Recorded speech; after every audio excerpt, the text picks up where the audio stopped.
안녕하십니까. 베트남 전반에 관한 뉴스들을 전해드리는 진짜 베트남 TV 뉴스입니다. 먼저 첫 번째 소식입니다. 13일 한국 저가항공사인 TA항공 호치민발 인천의 항공편이 11시간 지연되어 많은 승객들이 불편을 겪었습니다. 지연의 원인은 항공편 기장이 여권을 분실했기 때문인 것으로 알려졌습니다. 이로 인하여 추석을 고국에서 보내려 한 승객 159명이 영향을 받게 되었습니다. 소식통에 의하면 TA항공은 비행 준비가 갖추어지지 않았기 때문이라고 설명했고, 승객들은 이유도 모른 채 장시간 공항에서 대기하다가 이후 항공사가 급히 마련한 호텔로 이동하여 하루를 보냈다고 합니다. TA항공에 의하면 탑승할 예정이던 말레이시아인 기장이 여권을 분실했기 때문에 절차에 문제가 발생했다고 합니다. 이후 대리기장을 찾는 과정에서 11시간이 걸려 비로소 출발을 할 수 있었다고 합니다. 본 항공편은 13일 22시 35분에 호치민시 딴선역 공항을 출발할 예정이었지만 실제로 출발한 것은 11시간 후인 다음날 14일 오전 9시 40분에 출발했고 인천공항에 한국시간 17시경에 도착한 것으로 알려졌습니다. TA항공은 기장이 여권을 분실한 장소와 이유 등에 대해 조사를 실시하고 승객에 대한 추가 보상도 검토하고 있다고 밝혔습니다.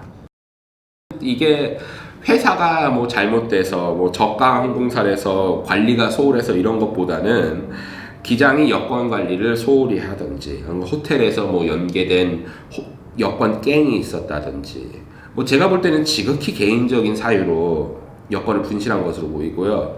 사실 이렇게 좀 황당한 이유로 지연이 발생되는 경우는 꽤 있습니다. 예를 들어서 호주 퀀타스 항공에서 호주 멜번행 항공기, 그러니까 도쿄에서 멜번행 항공기가 결항이 됐었는데 이유가 비행 전날 술을 마신 후 승무원들끼리 싸우다가 부상자가 발생해서 결항된 경우도 있습니다. 퀀타스 항공은 저가 항공사도 아니고 사실은 풀서비스 항공사인데도 이런 일이 발생했습니다. 보통 이런 일로 지연되면 현실적으로 대처 방법은 그렇게 많지는 않습니다. 처음엔 항공사에 따라 다르지만 이렇게 좀 황당한 일로 지연이 되면 항공사에서 사유를 나중에 알릴 가능성이 굉장히 높고요. 그리고 문제는 직원들과의 커뮤니케이션인데, 공항에 배치된 직원들과. 근데 사이공 공항 같은 경우 공항에 배치된 TWA 직원은 체크인 때 슈퍼바이저 딱 한 명입니다. 그 나머지는 SAGS, 사이공 에어포트 그라운드 서비스 소속이고요. 그래서 사이공에서 저가 항공사든 풀서비스 항공사든 이런 일이 발생하면은 한국어를 하거나 한국인 직원이 굉장히 제한적입니다. 그래서 이분 사실 문제는 뭐냐면은 이 직원들도 고객과의 커뮤니케이션이 제한적이고, 아울러 자신들이 알 수 있는 상황이 한계가 있기 때문에 이분도 무슨 일이 일어나는지 모를 가능성이 꽤 높습니다. 그럴 때는 기다리셨다가 지연된 지 한 2시간 이상 지났다 그러면 명분을 쌓았기 때문에 그때부터 항의를 하시면 됩니다. 그리고 항의를 하시거나 나중에 항공사에 항의문을 보내실 때 지연 시간대, 편명, 날짜, 상황 이런 거를 비디오나 종이에다가 한번 기록을 해보세요.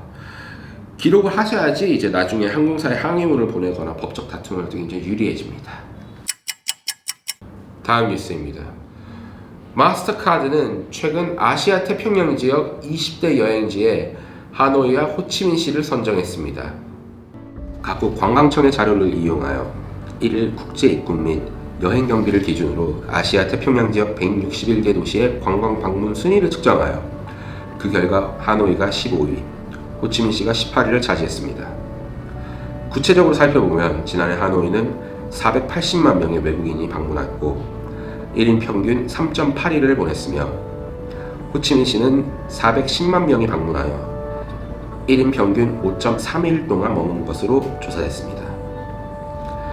또한 이들 외국인 관광객의 1인당 평균 지출액은 지난해 하노이의 경우 하루 기준 약 78달러, 사이공은 미화 98달러로 나타났습니다. 이러한 지출액 수치는 주변 국가 경쟁 도시인 방콕의 184달러, 싱가포르에 272달러, 쿠알라룸푸르에 142달러, 발리에 125달러보다 훨씬 낮은 것으로 조사됐습니다. 한편 이 목록에서 상위 5개 방문지는 방콕, 싱가포르, 쿠알라룸푸르, 도쿄, 그리고 서울로 조사됐으며 상위권 5개 도시의 전체 방문객은 22% 이상을 차지했다고 합니다.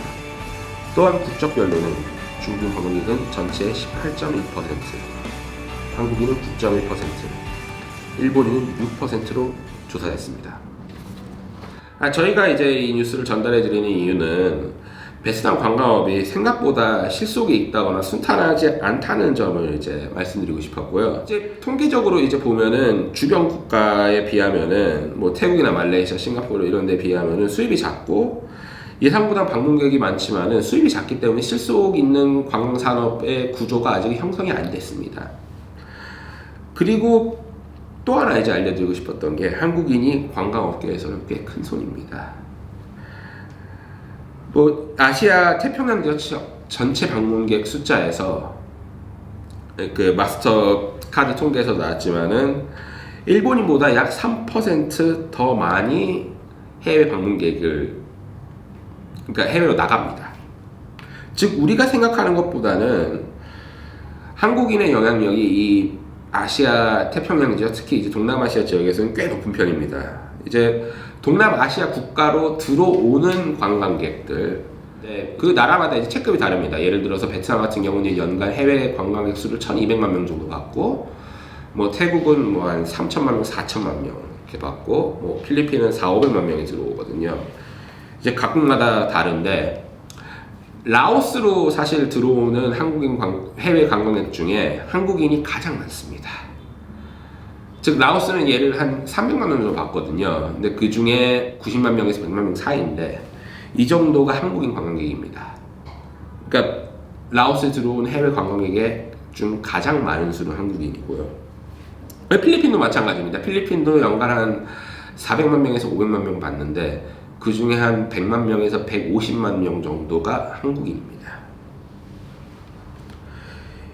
그리고 뭐 이제 이들 나라에서 사실은 뭐 중국인이 안 오냐 그런 거를 의문을 품으실 거예요. 근데 중국인도 옵니다. 근데 중국인 관광객보다는 아직은 이 지역은 한국인 관광객이 훨씬 더 많은 나라고요.